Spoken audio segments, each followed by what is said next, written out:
déggee jigéen di wax yenn kàddu yi dañu nekk ci dëkk boo xamante ne nii nag ku nekk fi sa xel toll foofu ngay waxee mais dafa jot ñu war a mën a taxaw pour que genre wax yooyu arrêté parce que mënoo def conférence de presse caméra yi tiim la micro yi ñu tàllal la ko nga taxaw nga ne ku ñu violé yow la neex ku ñu violé viol ñaare koy sekk te viol am définition bu leer ci suñu kàllaama am définition bu leer aussi ci justice nit boo koy def loo xam ne bëgg ko wala da nga koy forcer ça veut dire que neexu ko mu nekk kàddu yu ñu ñaawlu man bi ma ko déggee boobu ba léegi c'est vrai que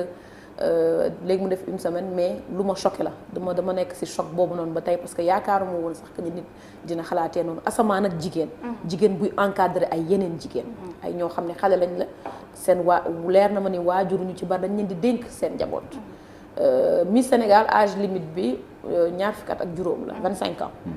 donc buñ la dénkee xale yoo xam ne amaguñu 25 ans da nga war a am responsabilité ci ñoom donc responsable warul waxee noonu surtout que li mu wax amul benn fondement fii duñ fi violer kenn mu neex ko duñ fi violer kenn mu nekk lu mu sabablu wala lu mu sàkku donc ñu am ci mbetteel te di espérer que ne dina am suite boo xam ne surtout campagne bi ñu ciy mën a nii ñu bari dinañ jaaree fi yeewu ba nga xamante ne nii genre kàddu yooyu il faut que ñu arrêté di ko dégg ci suñu société bi. et puis si jamono ji muy wax tamit ne amaloon nañ lépp lu war ngir aar leen tey jii waral nag mu indi kàddu yooyu noonu ngir mel ni day indi benn réponse ci moom que ni amul benn responsabilité ci li nga xamante ni moom moo dal miss bi. waaw moom soo ko dégloo dafa dégager ay responsabilités am mais ay xale bu ñu la ko joxee ñu nekk ci cadre boo xam ne cadre concours la te Fatima ak yaayam li ñu wax dafa leer. dafa jóge ci benn ñoom lu ñu organiser à Dakar ndax moom dëkkul Dakar Fatick la dëkk day passé Fatick di ñëw Dakar si ñoo xam ne si loo xam ne ñoom ñoo ko organiser mu ñëw ci donc responsabilité am dafa engagé wu foofu bu ko fa lañ set daggoon sax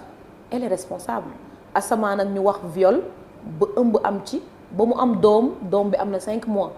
donc elle est responsable mënul dégager ay responsabilité am noonu na ñoom ay mag lañu wala boog miss bi jeex na déedéet moom moo ko indi Dakar ci indi boobu la li xew te kenn mënu wax ne amul parce que doom juddu na ci donc c'est la plus grande entre guillemets preuve mais du ñu mettre en doute sa parole li mu wax dafa leer yaayam li mu wax dafa leer li ñu bëggoon moom mooy en tant que responsable mu ne comme que lii am na ci sama kër la amee dinaa jël disposition yi war pour que affaire bi mën a leer mais doo toog nga def conférence de presse nga yàq lu ko neex parce que du affaire viol bi kese mais traité na ko de nulard traité na ko de ku xamul dara ku ñàkk teggin te jaaxal na nit ñi quand même koo xamante ni du Miss Sénégal tam dafa am ci critères yu ñu lay tabbee wëlbatiku tamit di tegaat loolu ci deram également dafay wane juste rek que ne moom li muy wax noonu leer na ko ni gëmu ci lenn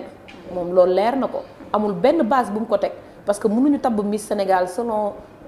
culture générale parce que moom moo wax critères yi da ngay am culture générale da ngay jàng da ngay am benn niveau bi et tout quelques mois après nga toog parce que simplement situation am na nga ne moom dafa nulaar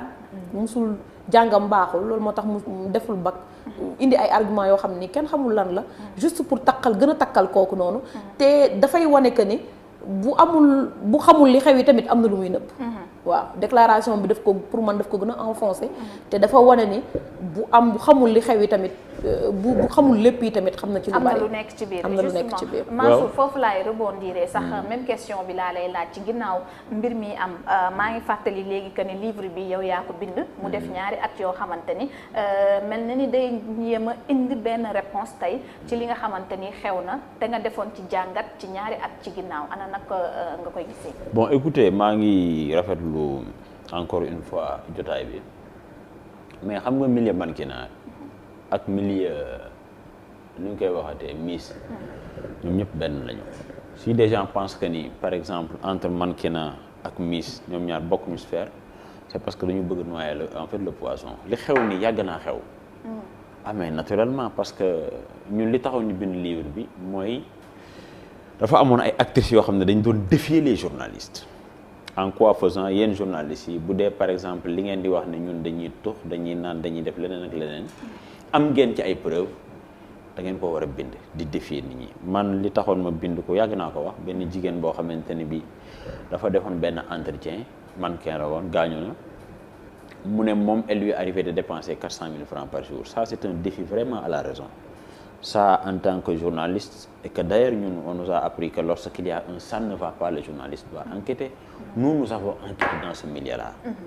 pour ne pas valider des préjugés. Et au résultat, moi je peux dire que ce livre-là était un test de grossesse. Et que le résultat, tout le monde le connaît, c'est positif. C'est la positivité de ce test-là, mais qui a eu, je veux dire, un retentissement sismique. C'est pourquoi nous avons vu ce que nous avons vu. Le Sénégal, pendant ce week-end-là, a été la risée, véritablement. Parce qu'ils ont l'hymne selon lequel nous vendons la destination Sénégal. À travers... C'est-à-dire, un pays, beaucoup de développer, il y a des objectifs de développement, des indicateurs, des clignotants. Il y a des filles qui sont man bëgg naa ñu am culture wax dëgg neex yàlla man bëgg naa bu baax a baax ñu am culture mais il faut aussi tamit ñun ñu xam ne l'imaginaire, c'est-à-dire aujourd'hui notre imagination, l'imaginaire populaire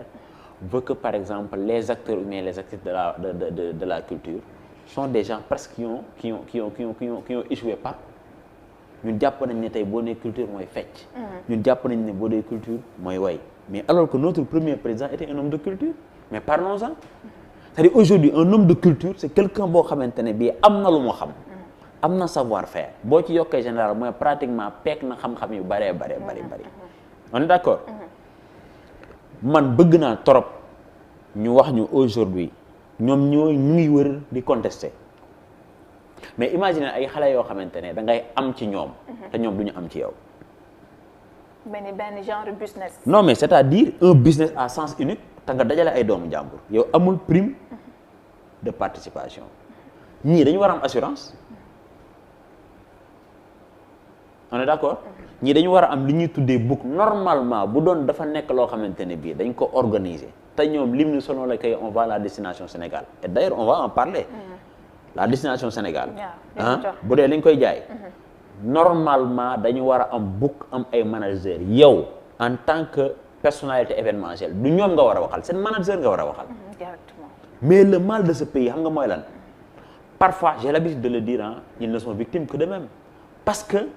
il y a un parfum de scandale, il y a un encens ou bien un encensoir véritablement en fait d'une industrie de dépravation qui ne dit pas son nom. ñii tey jii dans un pays boo xamante ne bii bon ils veulent vendre la destination Sénégal mais c'est des gens yoo xamante ne ñoom tey ñi nga xam parce que y a Miss y a mannequin y a top modèle y a égérie ñoom tey jii bon comme par exemple lu mel ni ay top modèle lu mel ni par exemple ay égérie boo waxee seeni manager ba pare ba ñu def li ñuy war a def parafe li ñuy war a parafe mais li nekk ci contrat bi warul nekk sax débat mais on a vu la dame dire que par exemple et d'ailleurs c'est fort révélateur yow da nga ne contrat bi oto amu ci mais lan moo tax sa partenaire leader bàyyi la. loolu lañ ci gis CFAO ñu ngi ko gis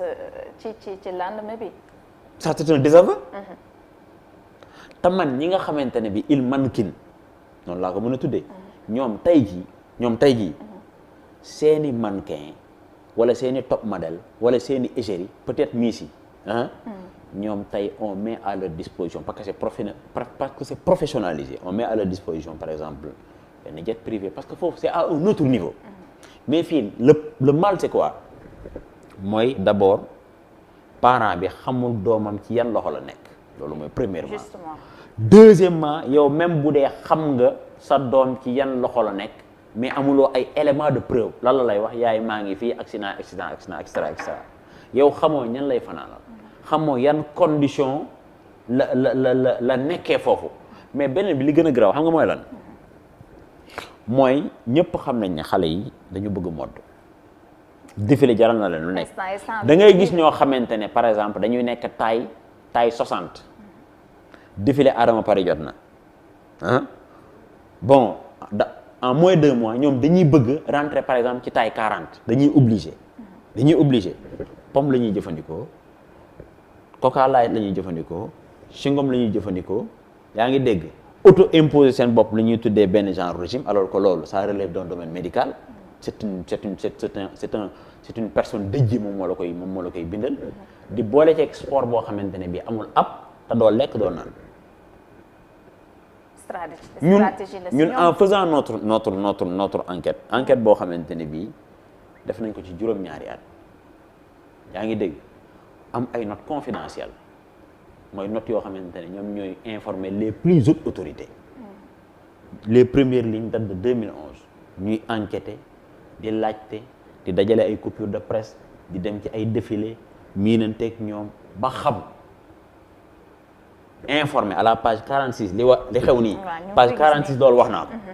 page 46 dès la page 17 annoncé woon naa la couleur